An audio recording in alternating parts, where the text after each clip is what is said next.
টুনি, এই নাও টাকা। এগুলো ভালো করে রেখে দাও। কালকে বাজার থেকে সর্ষে বীজ এনে জমিতে ছড়িয়ে দেবো। দেখবে অনেক সর্ষে হবে আমাদের। তা নাই বুঝলাম, কিন্তু তুমি এত টাকা কোথায় পেলে গো? কোনো ফসল তো নেই এখন বিক্রি করার মতো।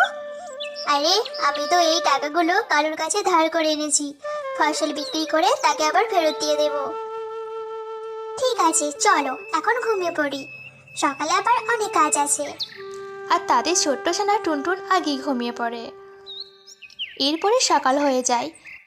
মা মা, আজকে আমি স্কুলে যাব না, তোমাদের সাথে মাঠে যাব। পাগল মেয়ে একটা, তুই পড়াশোনা ভালো না করে করলে চাকরি কি করে করবি? না মা, আমি যাব তোমাদের সাথে। আচ্ছা টুনি, আজকে ওকে নিয়ে চলো। তারপরে তারা তিনজনে জমিতে যায় আর কাজ করতে থাকে। তখন কালু কাক তার চেলাকে নিয়ে আসে। কি রে টোনা, তুই এই জমি চাষ করবি বলে আমার থেকে কালকে টাকা নিয়ে এসেছিস? হ্যাঁ গো কালু দাদা, আমি চাষ করার জন্যই টাকা এনেছি। শোন টোনা, তোর জমির পাশে আমার জমি। আমি আমার জমিতে সিমেন্টের ফ্যাক্টরি করব। তার জন্য তোর এই জমি আমার প্রয়োজন। তোর এখন এই জমি আমাকে দিয়ে দে। প্রয়োজন হলে আমি আর কিছু টাকা তোকে দিয়ে দিচ্ছি। এই নে পেপার। কি বলছো কালু দাদা? এই জমি দিয়ে দিলে আমি সংসার কি করে চালাবো? তার জন্য তো আমি তোকে টাকা দিচ্ছি। এটা নিয়ে অন্য কোনো ব্যবসা করে খাবি? না কালু দাদা, আমি জমি বিক্রি করব না। শোন না, ভালোই ভালোই দিয়ে দে, নাহলে এখনই আমি এটা দখল করে নেব। না কালু দাদা, এমন করো না। এই বলে কালু টুনাকে মারতে থাকে। কালু দাদা, দয়া করে আমার স্বামীকে মেরো না। তুমি আমাদের জমি নিয়ে নাও, তবু আমার স্বামীকে মেরো না। এই তো লাইনে এসেছো, এখন তোমার স্বামীকে বোঝাও। তারপরে তারা নিজের জমি ছেড়ে চলে আসে। টুনি টোনাকে ওষুধ লাগিয়ে দেয় তার পুরো শরীরটায়। মা, ওই কালু কাক খুব বাজি, আমি ওকে ঠিক শাস্তি দেব। এদিকে কালু কাক জঙ্গলের সবাইকে বলতে থাকে, সবাই কান খুলে শুনে রাখো, ওই টুনার পরিবার যদি কোনো সাহায্য করো তাহলে তার সাথেও খুব খারাপ হবে। ওরা আমার কথা অমান্য করেছে, ওদের জীবনটাই আমি তছনছ করে দেব।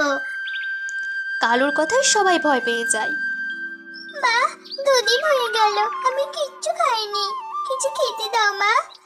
আমার কাছে তো কিছুই নেই রে মা। আমি তো বিছানা ছেড়ে উঠতেই পারছি না যে তোমাদের জন্য কিছু খাবার নিয়ে আসবো। শোনো টোনা, আমাদের কাছে এখন জমি নেই, কিন্তু আমাদের রান্নাঘরটা তো বেশ বড়। ওখানে আমরা আলু চাষ করব। সেই আলু বাজারে বিক্রি করে এক টুকরো জমি কিনবো। কিন্তু আমি তো কিছুই করতে পারবো না। তুমি চিন্তা করো না, আমি সব করে নেব। তারপরে টুনি মাটি খুঁড়তে থাকে আর কিছু আলু কেটে এনে তাতে বসিয়ে দেয়। এরপর দেখতে দেখতে কেটে যায় অনেক দিন আর গাছগুলো বড় হয়। টোনা, মনে হচ্ছে অনেক আলু ধরেছে। আজকে আলুগুলো বাজারে নিয়ে যাব। ঠিক আছে টুনি, তাই করো। তারপরে টুনি আর টুনটুন মিলে সব আলু তুলে নেয়।